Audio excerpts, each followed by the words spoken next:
Hey, it's Mike the Disgruntled Mechanic coming to you from the Disgruntled Mechanic's Garage today. What I wanted to show today was something that my buddy Bruce over at Bruce's shop, I'll put his YouTube channel down below in my description, but he made a video of this, and basically it's changing a small tire. You could do this. I've done this method with 8-inch. I'll show you how to break it down. He showed how he mounted it in the vise. I found something I think's a little bit neater way to do it. Nothing wrong with what he did, but anything that makes it easier to me is just better. So without further ado, let's start, and I'll show you what I'm going to do to dismount this tire, and we'll go from there. So what I do for these smaller ones is I got this tool here, and you can bring this over. Put this on here, of course, and take and just, this small of a tire, hold it like that. If you have two of them, maybe better, you can put one on each side. You can use a C-clamp. I was going to show that, but mine's in use with a small block of wood. It'll do the same thing. What I've learned with these tires when you take them apart, though, is that the back side sometimes can be the harder side to get the bead broke from. So let's flip this over. We'll break both sides. Alright, let's see how it does.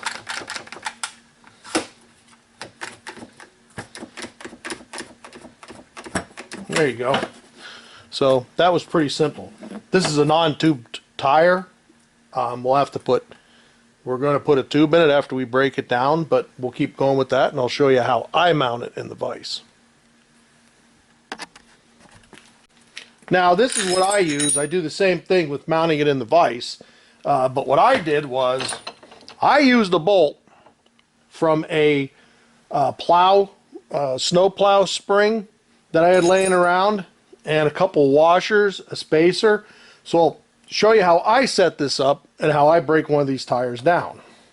So what I like is, with this being flat, it actually will stay in the vise pretty good.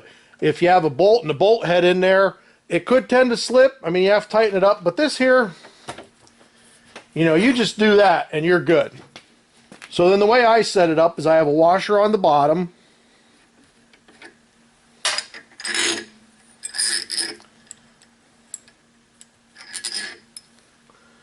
I put my tire on. Okay. Next, I put a washer, the spacer, another washer. Oh, that guy's too big. That may cause us concern. I haven't used that washer. It's all I could find. But then you just tighten the nut down. So we'll tighten the nut down, and we'll come back to this. We'll leave that bigger washer in because it's the only one I could find, and we'll go from there. If that washer gets to be a pain, what we'll do is we'll actually just take it out of there. It's not a necessity, but if it's running against that spacer, the spacer that I have has a split in it, and if you just go the nut to that spacer, it may tend to distort it. So away we go. Excuse the breath when I exhale there. It's a little cold in the garage. Actually, my heater just turned on. I had to cut part of this out. But basically all I'm going to do is screw this down.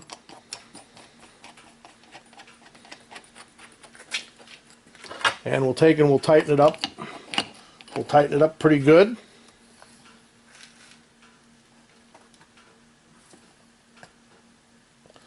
Because we don't want everything to spin. But there you have it. Now whatever I'm doing, I still like to use a little bit of soapy juice there. All right.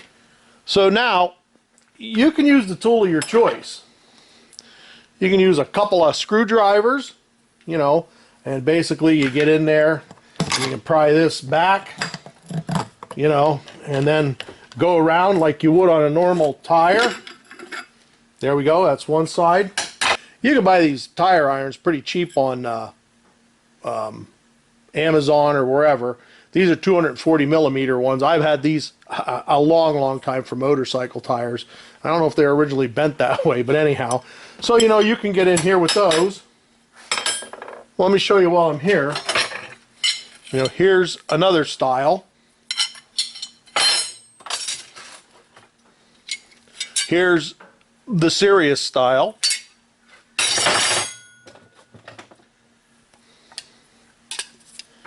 And here is some other ones I bought that I haven't used yet. So, I don't know. Let's try one. This is a maiden voyage, folks, because we're going to take this tire all the way off, which, just so you know, to put a tube in, I normally wouldn't, but for this video, I'm going to. So you can just start that like that. Like I said, you can do that with your screwdriver. Nothing to it. Next, what I do is I make sure this surface is clean. This looks relatively clean. You can wire brush it with the drill, a regular wire brush, or whatever. The other thing you want to be sure to do when you're putting this tire on, and you're going to tube it, is you want to make sure there's nothing in this tire that is going to poke your brand new tube, because that can be a buzzkill real quick. So, you know, usually I'll blow this out. I'm going to do that now. We'll blow it out and we'll remount this.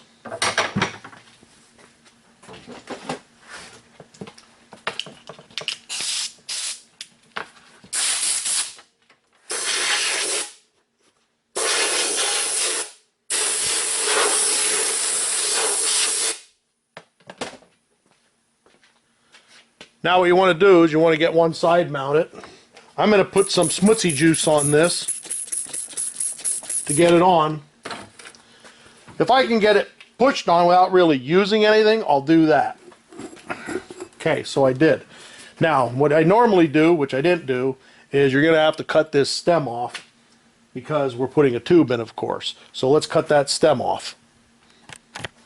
You can use your favorite tool of destruction.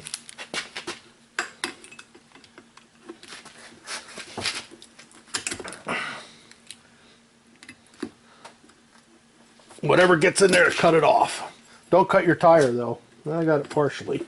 Alright, that might be enough to pop it out. There. You know, try to get all your stem out of there. So now we got one side on. Now we're going to put our tube on. In. I got to find it. Found it. So now what I normally do, and this is just the way I do it, I take the valve out with whatever appropriate valve tool you have. Like I said, a lot of those are cheap on Amazon, Harbor Freight, and you want to get this tube in. So I'm gonna go over the other side here, and what we'll do is we'll stuff it down in the tire. Like I said, I have the guts out of the stem. Oh, we'll try and get this in here. Try and get your stem started if you can. In the hole! In the hole!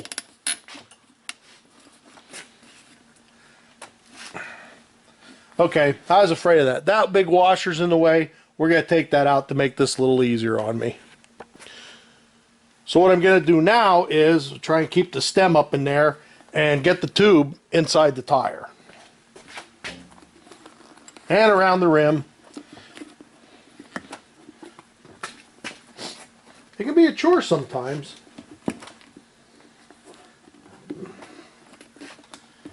Do what you can to get it in there.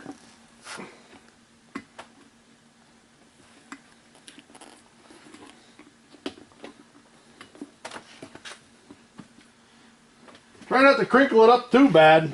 You don't want a wrinkle in it. But, okay. So, now, we have the tube in. What I do next is I like to blow the tube up a little bit and get it to form a bit. So I have my air end here on my hose.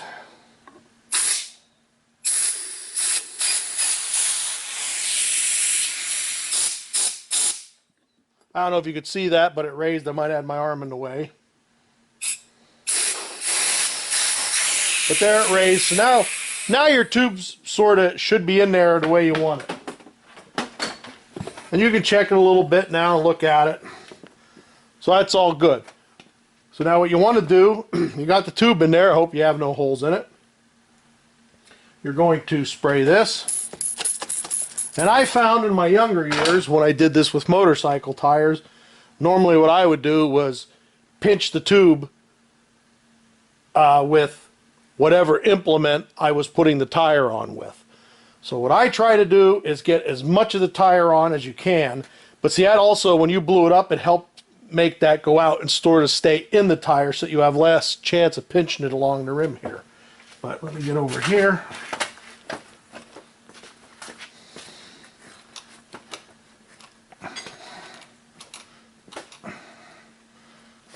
See, it doesn't want to play. Alright, so two things I'm going to do is I have this tool to hold the stem because it's wanting to fall back in there. That'll keep it from playing hide the stem.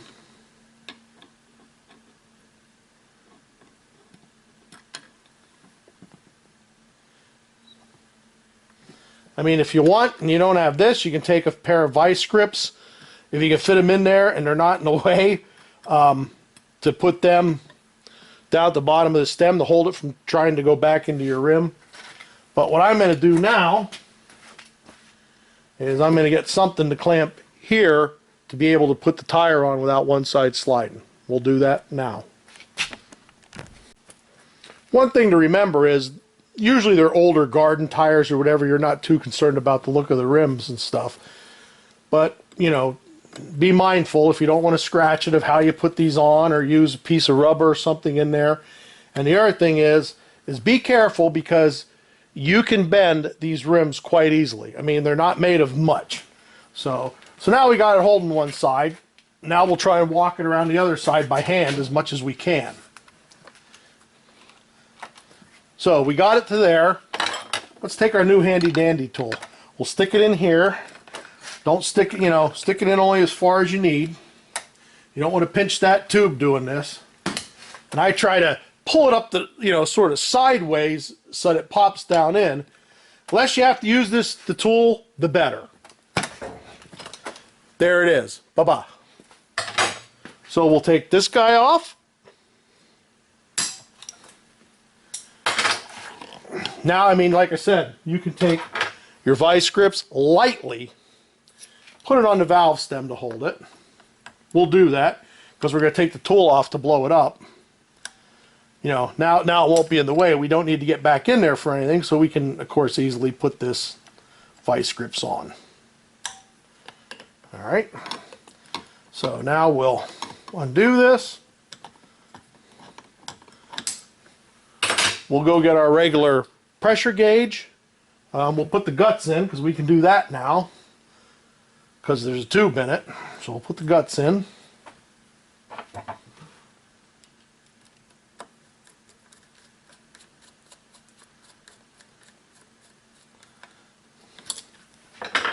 And once again, be mindful of your inflation pressure. This is up to 30 psi. I'll probably just put 15 in for now.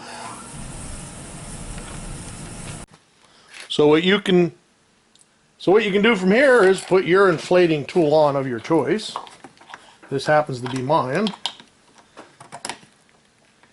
Alrighty, and we'll turn her on.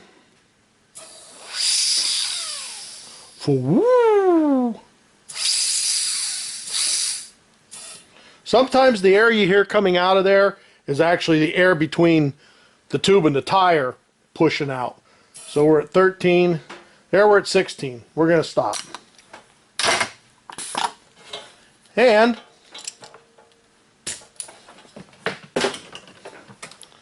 so pretty much there you have it. Let's mount it. It's ready to go.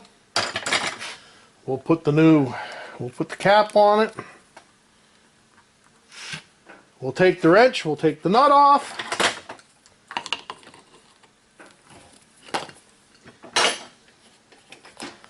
And that'll be it. So there you have it. We got one tire mounted. And like I say, one of the main reasons for this video was just the way you can use this. If you can get one of these springs, they're on Amazon cheap. If somebody has one, that holds in your vise very well. The rest is just a couple washers you can probably find around, even though I couldn't with all the stuff I have here. But anyhow, that's it. That's the mounting tool and the tools that I use. So, there you got it. So this is Mike the Disgruntled Mechanic saying, just remember, if you can get somebody else to do it, you're probably better off. See you next time.